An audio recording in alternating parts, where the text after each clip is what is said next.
I'm Anna Manuel, the co-host alongside Dr. Maggie, here to just find out from a little bit of an outside perspective how this all works, what's the secret sauce, and how others can potentially join in and expect the same results.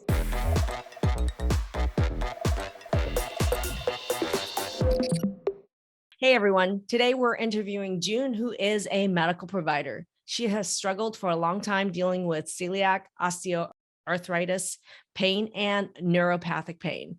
I can't wait for you to see her journey after just 2 months of being in the Transform program and where is she today. Just you wait. All right, June, I'd love for you to introduce yourself to our audience. Hi, I'm June. I'm 51 years old. I've been a physician assistant in ear, nose, and throat for 18 and a half years. I came into this program suffering with chronic issues for the past 15 to 18 years, also such as celiac disease, severe osteoarthritis, fibromyalgia, which was diagnosed recently in the past 6 months, and neuropathic pain. So 51, I'm 52. We're almost twinsies, girlfriend. And just a question for me, I realized looking back just how long I've suffered with autoimmunity. I can think back to when I was probably 6 or 7 with chronic constipation. That probably was the beginning, along with some recurrent types of infections. For you, I want to now, you're a medical provider, right? You've gone through the program. By the way, where are you at post-program? I finished my 10th week last week. So literally 1 week out from the end of the Transform program. All right, 1 week out from the program. She's been working with me for about 2 months. So my question for you is, well, how long, looking back now, do you see all the signs of autoimmunity in your life? Well, when I got into your program and learned from your teachings, I was like, wow. I mean, ever since I was little, I had really bad seborrheic dermatitis. But at that time, we were like, oh, severe dandruff. But I had severe seborrheic dermatitis. And then in high school, college, I started having a lot of fibroadenomas in my breasts. Yeah. At the age of 18, 19, 20, I've had like 3 surgeries to remove pretty big fibroadenomas from my breasts. Now you're going to know why. Keep going. I thought maybe it's just my hormones. I was like, I wonder why I'm having these issues when my mom never had issues with this, you know what I mean? And I had severe pain during my menses to the point where I was like, couldn't function. So I figured that was part of my hormonal issues at that time too. So question, how much was pain playing in your life prior to joining this program? I would have off and on joint pain, but I never had severe pain like I did, which started in December. Mm-hmm. I was having pain all over my body, my wrists, my fingers, my knees, my ankles, my feet, my back, my shoulders, just everywhere. I mean, you sound like me when I was going through this. So pain everywhere. And this is when you were diagnosed with fibro, correct? Yeah. And, not just as medical providers, but I think everybody, like you said, we try to chase so many diagnoses because we're like so freaked out. Oh, is it RA? Is it lupus? Is it MS? Yeah. And then that freaks us out. Well, for me anyway, and I'm stressed out doubly when I'm thinking that. I'm like going to my rheumatologist. Can you check me for this? Can you check me for this? Negative. But you're like, but I still have pain. Right. I mean, and they're like, well, try this med. And I'm not a big person on conventional meds, even though I'm in conventional medicine. We were conventional drug dealers. Yes, we deal the drugs, but I don't want to take them, Hell no. I mean, I even had my primary care physician literally beg me to take an antidepressant, but I was like, I'm not depressed. I took Prozac for like a decade. Yeah. And I'm not depressed. Right. And I was like, sorry, I'm not. Yeah, my husband just passed away, and I'm sad, of course, and it was a hard time, but this is not depression from, his illness, or I'm just frustrated and trying to figure out why I'm so sick, So question, when did the neuropathic pain come in? The neuropathic pain started in December because I was getting a lot of recurrent infections, like with an abscess. So I was on like multiple antibiotics. Yeah. And then after the abscess got better, I got shingles. Me too. You guys are twinsies. Yeah. We talked. Yeah. You were the one who during the program had shingles. I had it 36 on my left hip prior to going into early menopause. So that shingles and autoimmunity, people don't realize that those are, they're co-flaring at the same time. They feed each other. And it was like right after I got over the shingles, a couple of weeks later, when the pain started. Where was your neuropathic pain? At that time, it was just in my wrists, my fingers, my knees, and my feet and ankles. So throughout your body. Okay. So suffice it to say, your top 3 symptoms when you joined the program definitely was neuropathic pain, severe all over body pain from fibromyalgia. You said celiac. Any gastrointestinal issues at all whatsoever? Well, with the pain, I forgot to mention that sickly fatigue that you get, you just can't seem to function. Yeah. And you were working full time, lady. Yeah. What level was the fatigue, 0 to 10? It was pretty bad throughout the day, like an 8. Woman. But when you know, when you're treating patients, you try to put that to the back and you just push yourself. But I had to finally give it up because it was getting too much. You mean you had to quit your job because of this? Well, I was contemplating seriously on quitting my job, but my coworkers, my nurses, my patients were like, please don't quit. Just take some leave. So I took a 3-month leave, and it took a lot to do that because I know as a provider, as you know, we just don't want to give up on our patients or whatever. But I felt like if I couldn't handle it, then I couldn't treat them to the best of my ability. What happened at the end of that leave? When I put in for my leave, I'm always on Facebook, not just to stalk my friends, but you mean to stalk me then? Yeah, to look at programs. And I was clicking on a lot of autoimmune programs, and I think yours was one of them too. And then one time I was watching one of your interviews with one of your patients, and it was a 21 or 22-year-old patient that you had. And it's just something about that interview just went ding, ding, ding in my head. And I was like, in my heart, my best friend was like, God talks to you, June, and you'll know what to do. And God talked to me that day and said, hey, this is the woman for you. She's going to help you. I don't know how to explain it. Usually I stalk people for a long time because I'm a frugal person. I grew up, in an Asian family. We're so frugal. And I was like, cheap. Cheap. And I'll be hemming and hawing. But I was like, you know what? I am at the bottom of my bucket as I talk to my patients about our bucket being our immune system, and my bucket is just overflowing and I need it to be emptied out. And this is the person who's going to help me because there's something about her that just caught my attention. So it's like God planned it all out for me. I see it that way, I know we were talking earlier and you sent some responses in about you tried so many different things before you found Dr. Maggie. Maybe tell us what some of those were. And then I want to ask you a question about why you chose this program. Well, 3-4 years ago, I had some joint pain, but what really hurt me the most 3 years ago was that chronic fatigue, that feverish feeling. And I was like, going to doctor after doctor after doctor. I've never been to so many doctors in my whole life. I have a specialist in every field. I mean, it's like, how many specialists do we need? Yes. I was like, before you need a psychiatrist. Exactly. This is driving me nuts. Exactly. And even my colleagues were like, June, I would love to find something for you, but there's nothing. So I was very frustrated. So I decided to delve into it myself. And that's when I came into the leaky gut AIP diet. So I decided to do the autoimmune diet. I did a food allergy testing on myself. I did the food sensitivity testing on myself because we do that in our office. I took Dr. Josh Axe's test to see what kind of gut I had. So when I started it, I was on the AIP diet, the Candida diet. I was already on a gluten-free diet and a low sugar diet. So I was like going crazy. I was like, what do I eat? Right. But 2 months out of what I was doing, I was like, is it helping me? It did help me in the sense with the fatigue, but everything wasn't better. I've had chronic hair loss, and as women, I'm a very vain person. I think we all are as women, and I've had hair falling out since 8 years now. Been there, lady. So, right. So I finally said, you know what? Let me stop being cheap once again, and let me go to a functional medicine doctor. And I did. And he was great, but it was just throwing a lot of information at me. And I understood it, but I just didn't understand, hey, I'm here to, I just want to be treated, But I think he treated me more as a provider versus a patient. And I was just confused. I'm not saying he didn't help me. He helped me with my digestion at that time, but I just wasn't satisfied.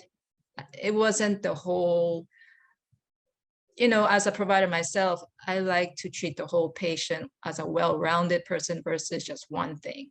You're a rare provider at that, lady, especially for ear, nose, and throat physician assistant.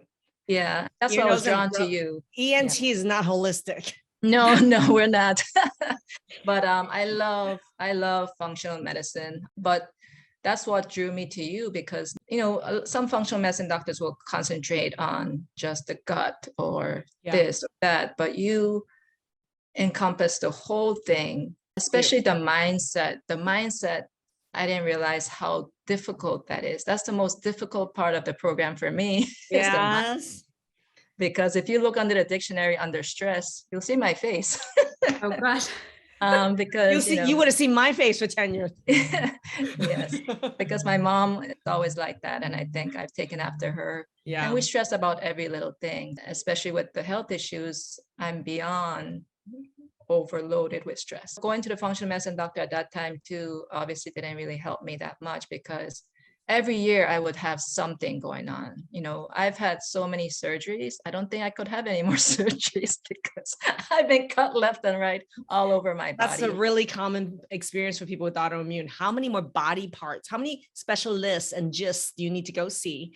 And how many body parts needs to be removed before you're like, can we just work on stopping the process that's causing damage to these organs?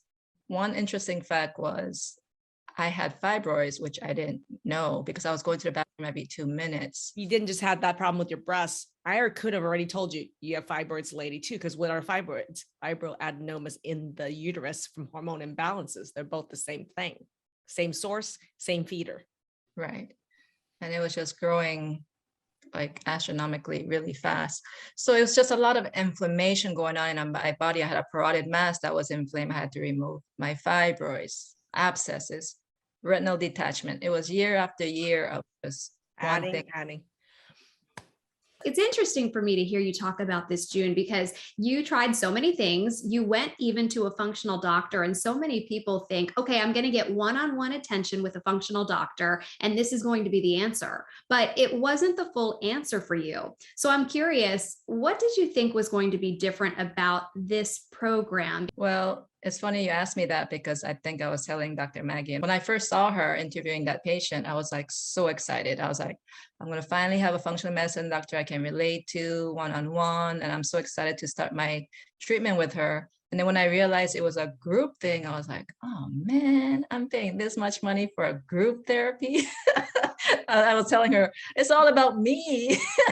It is all about you. But when I started her program in the group, the first day is how impactful her program is. The first day I was like, wow. And I told all my coworkers, patients, I was like, yeah, it's such and such a money, but the way she teaches in a group setting, not only is it great in you learning, but it's also a great way of supporting each other. And this is where I say mindset is the hardest thing. And this group setting helps us so much with our mindset because it's like almost like she's giving us psychological help at the same time. I am. Yes. Other than treating us physically, and I didn't realize how much I needed a group counseling type of situation. And I was drawn to that so much that I went to every mastermind meeting that she offered.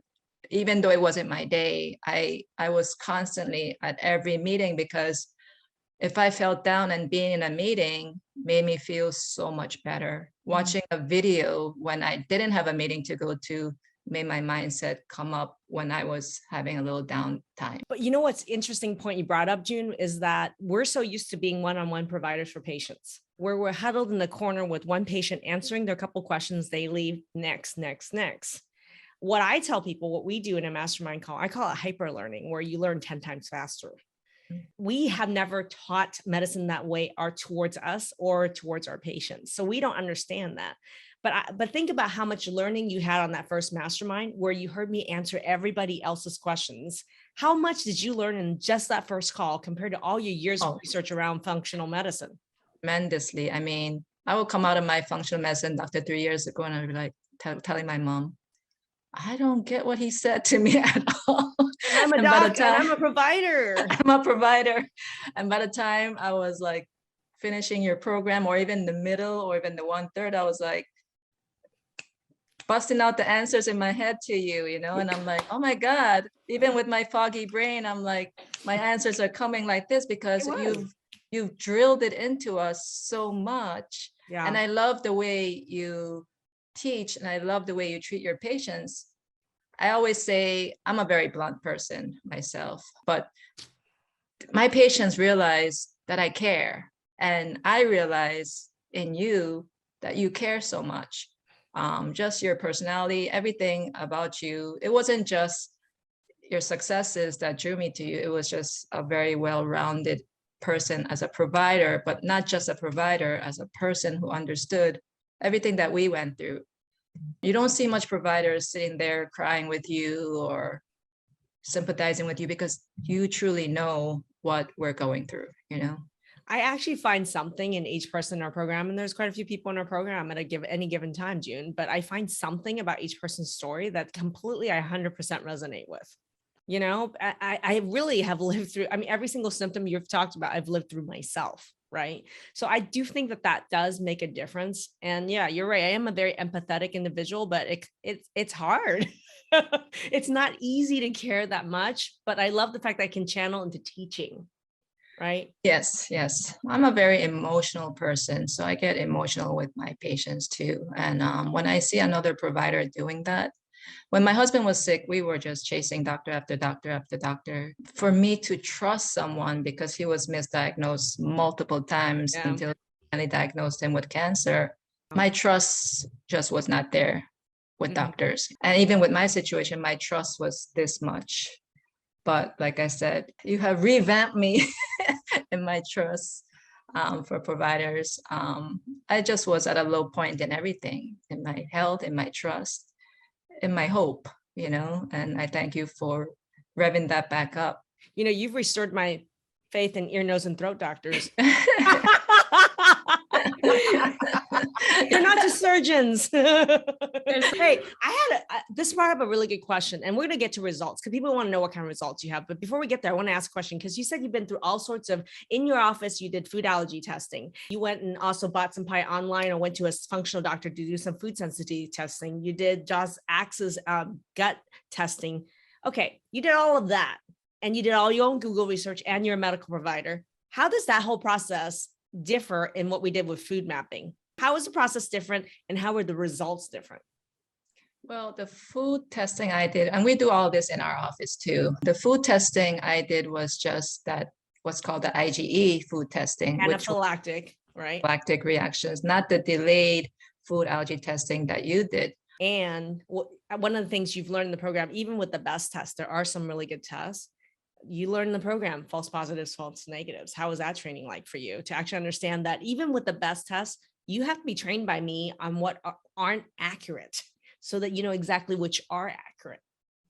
Yeah, with your food testing, I've learned so much so that I've already recommended it to a whole bunch of my friends who I know have food allergies. I'm already treating my patients with the knowledge I know, not my patients, my friends, with the knowledge I know. And all my friends and my patients have asked me because they have a lot of autoimmune issues. They're constantly sick, chronic recurrent sinus infections, chronic migraines. You know, my patients talk to me about other issues chronically that they have. And I said, well, you know what? I've recently found out about this program and I'm very excited about it. But I said, let me try it first and then I'll let you guys know. Because they know if I truly believe, they know.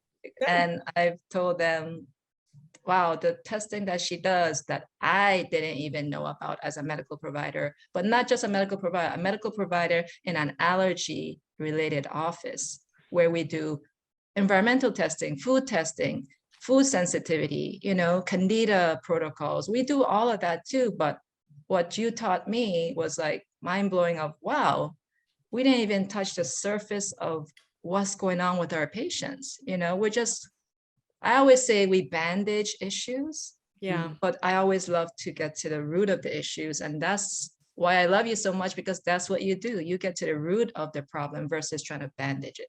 Because it's so fascinating for me, June, because you have formal medical training and you deal with some of these issues on a professional basis. But how would you compare the medical education that you got in this program to what you received formally as you were going through school? Oh my God. I was telling one of my nurses, because she's very interested in stuff like this, I was like, it's mind blowing how much I've learned in just a 2-month period versus what I learned in PA school, what I learned in my clinical rotations, what I learned in my job from my bosses. It's just, I don't know how to describe it, but I truly feel like, wow, this is the type of medicine I want to be in, because I hate it when doctors give patients medicine after medicine after medicine, and sometimes they don't even know they're duplicating their medicine. I know. And all these patients don't know why they're on these medicines, and they're more sick, and they just don't get explained, hey, I'm going to put you on this, but then another doctor puts them on the same type of medicine, and they don't know what they're taking. They don't know why. But a lot of these issues, I didn't even know high blood pressure or diabetes was an autoimmune disorder. It's fascinating to realize that it is, and what we can do to help it. My daughter had acne. I took her to a dermatologist who put her on Accutane. But now knowing that that's an autoimmune issue too, I regret putting her on Accutane, because what did I do? I bandaged her problem. Well, but now you're an example and you can actually change her future also. Yes. But this leads me to the question. Everybody wants to know what your results are. We know where you were before the program. This is just 2 months later. Where are your symptoms now? Let's go through them. So when I came into the program, as I told you, my nurses were like, you look so gray, you look emaciated, you just look malnourished. Now people see me, they're like, wow, your skin, just your aura is night and day different from when we first, you don't look gray anymore. I've gained 5 pounds since I started the program, because you helped me fix my digestion. So I'm now absorbing the nutrients and the calories. Fatigue is not all day anymore. I still have it, but it's not all day. It's just specific times of the day. So that's a big improvement for me. And it's only 2 months. We talk about how it's only 2 months. The first 2 months. This is the first 2 months to launch into a year of autoimmune turnaround. Oh my God, it's years. I realized autoimmune issues, 2 months is just touching the tip of the iceberg, But already fatigue, big difference. Yeah. About pain. The pain is still there, a little bit improved, but it's still there. But I realized my hormones were tanking. I was just on the floor with my hormones. So like I said, I understand that autoimmune issues can take time to improve because of all the disparities I had, of no hormones, my digestion being horrible. So. But that's a good point, because we've done a live just the other week, just really about pain, right? What are the underlying issues of pain? And one of the things we talked about was digestion. One of the things was food mapping. And then the third thing Irene was talking about was hormones. And I want people to actually understand, even though you're learning throughout the program about the hormones, really, you're starting to implement the hormone changes with supplements or any sort of hormone balancing more towards the end of the program. So I don't even know if you even started your hormone supplementation or balancing as far as that is concerned yet, but that's where you're going to continue to see those results. And I'm sleeping better too, because I had severe insomnia, which I would have just very unrestful sleep for 2 hours in a day. Now I'm getting about 6-7 hours of sleep. I actually said in the last live about pain, if you don't sleep, you can't heal. Exactly. And the first thing to do is to actually fix what's the underlying cause of sleep, whether that's blood sugar or hormones. As soon as you fix the sleep and you start to sleep every single night, your body and muscles and tendons actually start to heal. So that's the actual beginning of the improvement in pain, is fixing sleep first. That's why order actually really matters there, June. Right. And my seborrheic dermatitis is better. Yeah. My scalp is not as important. That you've been dealing with since childhood. Exactly. So embarrassing, but yeah. So there's a link: seborrheic dermatitis, the food, the hormones, and hair loss. It's all actually linked. Because you found out from my blood tests that I was having autoimmune attack of my thyroid, which I never knew. Okay, ear, nose, and throat. How has this changed your practice as an ear, nose, and throat provider on starting to examine and diagnose people with thyroid disorders and now I'm understanding? super excited. Yeah, I'm super excited because you probably don't remember, but I told you my mom, she came into our office just for some reflux issues. And, we felt a nodule, had it biopsied, and it was precancerous. So what did my brother and I rush her to do? him being a surgeon and me being an ENT, let's cut that out. Let's cut the whole thing out. Of course you did. And now, did it solve the problem? No, but that was our way of solving the problem. Why didn't it solve the problem, June? I'm going to quiz you and test your knowledge. Because we didn't really solve the source of her issues. We just went straight to removing an organ, but we didn't really take care of her problem. So now she's on Synthroid, but the doctors are just watching her TSH levels, And she might feel shitty. Right. And on top of it, but here's the thing, when you don't stop the underlying autoimmune attack, right? Exactly. You're just basically, she not just has the autoimmune attack against her thyroid, she has autoimmune attack against joints, eyes, nerves, muscle, everywhere. We have autoimmune targets everywhere. You just remove one target. What's to stop from getting rheumatoid arthritis next week? Exactly. Multiple sclerosis next month, Crohn's next year. Nothing when you've done nothing to stop the underlying autoimmune process.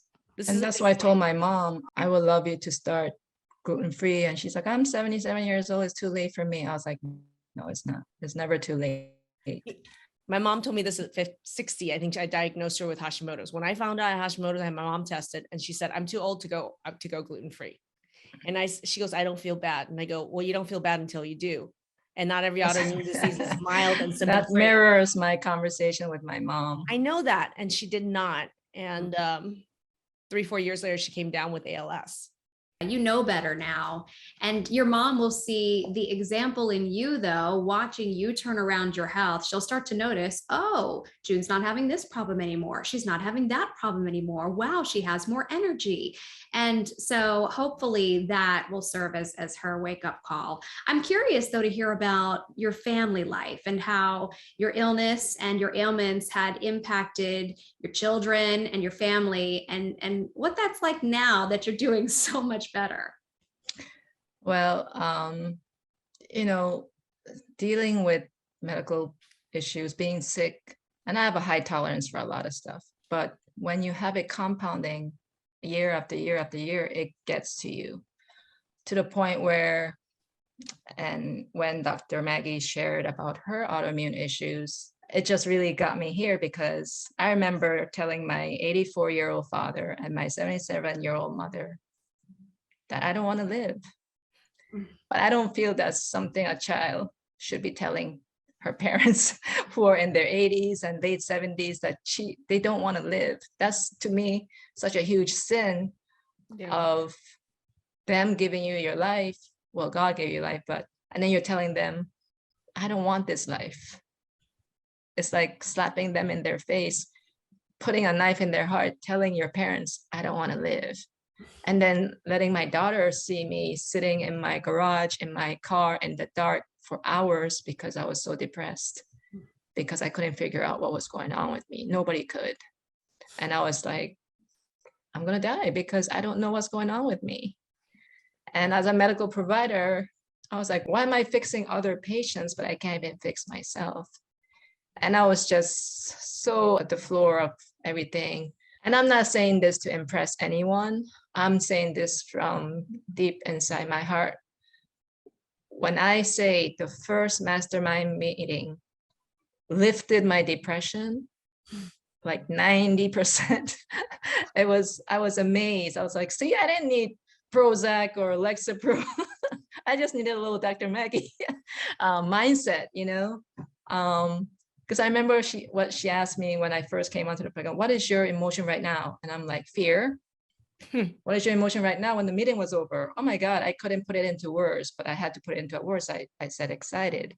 Yeah. But it was more than excitement. It was gratefulness. It was a sense of this relief of, wow, I know this is just my first day, but I feel so much better already. And we hadn't really done anything but talk about stuff.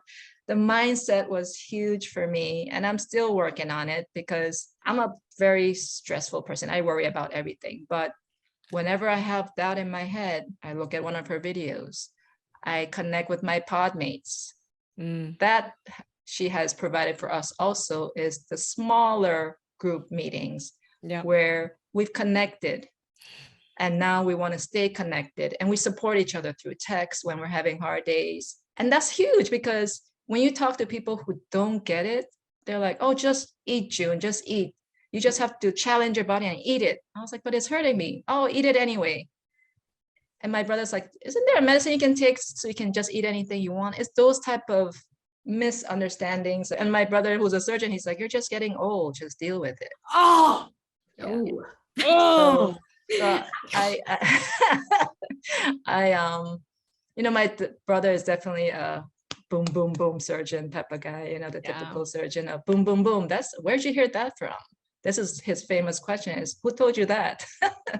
Because they just don't believe in that. Question. What did you find were the most impactful pillars that created these results for you? People want to know the secret sauce, June. I mean, as I've been talking for the most of this interview, mindset is a huge thing for me personally. Huge for me because my mind just plays so much tricks on me. And although I tell my patients not to Google, I'm the Google queen, where I have to throw my phone to the side. I know. So mindset, number one. What about any other pillars that you thought was really huge as well? Oh, I love all your pillars. I don't know if I have a favorite one because they all connect together, Because you but got the it. hormone, the hormone aspect. And I told you in our mastermind meetings, I'm just fascinated with hormones. It's a little difficult to understand in the beginning, and I'm still trying to get a great, I would tell my pod mates, man, I wish I was her, right now. I was like, I want to be Dr. Maggie. And I was like, how can I be Dr. Maggie when she's been doing this for 20 years? One of my superpowers is teaching very hard concepts in a very easy, understandable way. Because most of the people coming through a program are not medical providers, although there are many medical providers. And I think my zone of genius is in being able to distill that into something that anybody can understand. Well, that's what patients appreciate. And me being a patient and my patients telling me the same thing, that's why to me, because I talk to them in layman's terms, right, where they can understand. That simplification of such a complicated topic is huge for patients. But you cut it down, simplify so well that all your patients who are non-medical people are shooting answers out to you like this. Isn't that crazy? On your first mastermind, you're seeing all these non-medical providers in chat answering. I'm quizzing and people are just answering. I call it popcorn. The answers are coming out like popcorn. And the answers are popping up in chat. I'm like, come on, ladies. Come on, everybody. It's popcorn. Yeah. But I'm big on digestion too. And the digestion thing was huge for me. I'm curious about this. You alluded to it a little bit, but what reservations did you have about joining the program beforehand? Well, my biggest reservation was the cost, because I was going into a 3-month FMLA leave with no source of income. I'm a single mom. I have bills, mortgage, car, so I was just thinking about all of that. But then what helped me was Rosanna, one of your reps. We talked, but I had already convinced myself that, hey, if I don't do this, and every year for the past 7-8 years, I've been forking out $5,000, $6,000, $7,000. And then when I saw Dr. Maggie's video on price versus cost. Exactly. And I was like, oh my God, it's so true. And when I was adding up everything I did every year, I've forked out 3 times or 4 times as much. Not to even think about the lost income you would have if you don't get better. Exactly. But at the end of the day, I said to myself, you got to do this, if not for you, for your daughter, because I don't want to put her through another parent being so sick and her fear of thinking she's going to lose another parent. So that was the biggest decision maker for me, was I wanted to feel better, not just for myself, but for her. So, what would you tell to somebody else then who might be in a similar position? Can I really afford to do this? Is this program right for me? Somebody who's skeptical because they haven't been through it. What would you say? Oh, I've been talking to so many of my friends and my nurses who have issues. And I've told my nurses who don't make as much money as myself or doctors, but I said, you know what? I know it sounds expensive when the person tells you, hey, it costs this much. You're like, oof, what? But really think about the problems that you're having year after year and how bad it makes you feel, how it's constricted you in your life, not just work-wise, but socially, with family. And you just don't want to be out there and you become like a hermit, which spirals you more into depression. So I was like, look at that. And then look at the cost of the program. And then, me, I have to always be like, Koreans were like, we want buffet style type of food for the little amount of money. So I was like, you're getting a buffet type of style with Dr. Maggie's program, because not only are you getting great teaching from her and then to self-advocate, and you're getting the MELD program, you're getting the pot. It's when I looked at it all, I was like, my God, this is not much. Well, we've had independently people evaluate what the value we provide is versus what we're charging. People don't realize on the front end just what it takes. The bigger the problem is, the harder the problem is to solve, the more expensive it does cost to solve it. Right. And the more components that's needed. These are big problems, right? And you do not realize how many people we've had independently evaluate our program who said, I can't believe that you're charging what you're actually charging for what you're giving and providing in this program. But I can't say that. I mean, I can't say that because people are going to be looking at me like, oh, like, I can. No, And I mean, have. objectively, and people also don't realize how much medical care costs. Oh, yes. What it costs to actually provide medical care is crazy expensive. At the end of the day, I told all my friends, family, and even patients, because I personally interact with some of my patients. And I was like, you know what? At the end of the day, for me, it was my health that came out on top over the costs and over everything else. Well, let me ask that though. You took 3 months for FMLA. What happened with work? Where are you at right now with work? They've reached out to me to ask me when I'm coming back. I will be going back to work on the 11th of July. Winner, chicken dinner.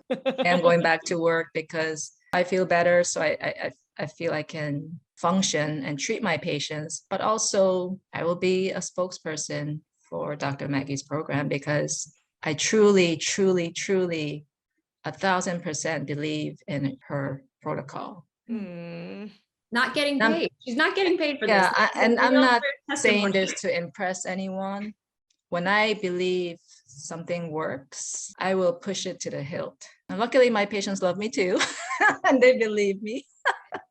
And I've treated my patients sort of minor, very minor type of functional ways, and I've helped them with chronic migraines and chronic sinus infections where they don't get 5, 6 anymore, they don't get anymore. So they know I love this type of medicine already, but I'm not equipped to treat my patients that way. But your program is so all-inclusive and it's helped so much that I would love some of my patients to be able to get better. One thing I know I love to do is help people, but help people in that way and not just making them more sick and not making their chronic issues worse. Not trying to have them constantly come in, because I'm sorry to say this, it's a business. You know what I mean? Yeah. My mom's like, if you fix a person that well and they don't come back to you, aren't you going to get fired? That's the funny thing. So this is interesting. That's a great question. People don't realize that whether you're a functional medicine doctor or you're a conventional medicine doctor, you have to run a successful business to survive, to deliver that care. And that need to make money to sustain it has to be there in any business. Okay. And doctors have a right to develop any business that they want, just like your plumber does. That's not a sin. That's a fact. And so for me, one of the things that I recognize is in conventional medicine, that money model and how those doctors are reimbursed creates a model of where it's really just surgery, procedures, or medicine. But in the functional medicine world, there's also a problem when it's a money-making model, which is if you create dependency, people have to come back and buy your supplements or come to your visits over and over again. That is how you make money. So it behooves functional medicine providers and naturopaths to provide a dependency model where you need them for life over and over again. So it is actually working against me from a financial standpoint to teach people how to stop the root cause so they don't need me again, or they don't need to buy a supplement again. Like, why the hell would I want to do that?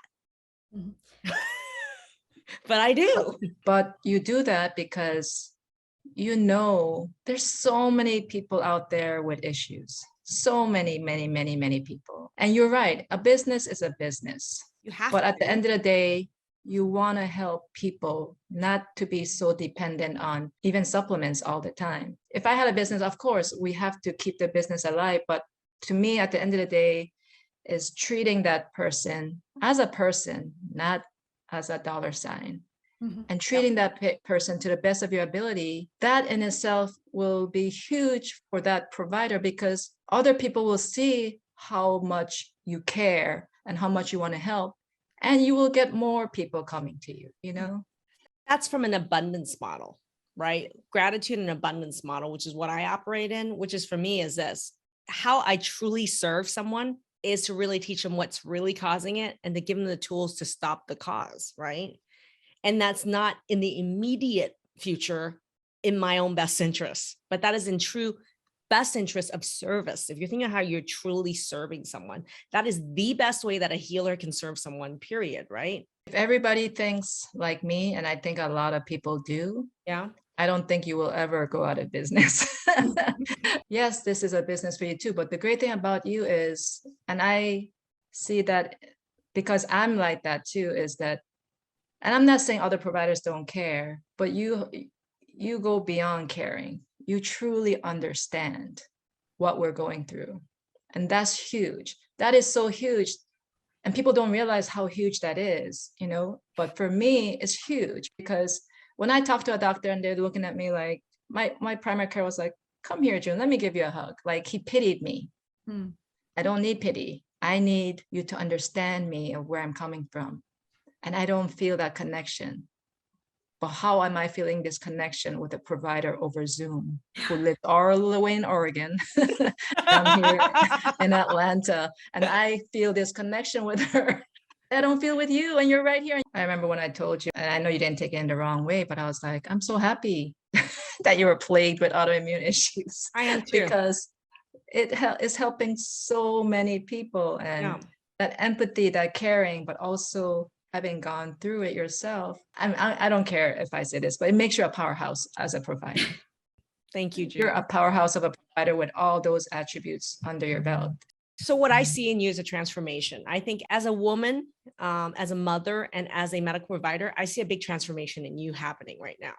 I mean, it's been incredible to witness over the last 2 months. Congratulations on just going through the whole program, going back to work in a couple of weeks. And I'm just thrilled, not just for you, but also for your daughter and for your patients. Thank you. Thank you. Congratulations. Thank you. Boy, that was an incredible interview and case study that Jean provided us. You know, I think it is always uplifting, but also sometimes heartbreaking to hear the real pain and real struggles that people go through. And in June's case, as a woman, as a mother, as a widow, and as a medical provider herself, I am deeply honored and inspired by June's story of victory around her celiac and progressive victory around her hormone imbalances and her pain. That's totally a deep dive. And we went on the deep dive during the interview, but I think people just don't understand just how powerful a group setting is for medicine, for life, and for health transformations. But I'm glad we were able to dig in, and at least people could see some layers of it during June's interview. But for anybody out there who's really wants to learn more about how group training and group coaching actually makes a bigger, more impactful and powerful impact on their health and the mental health, they can reach out to our team. Thanks, everybody.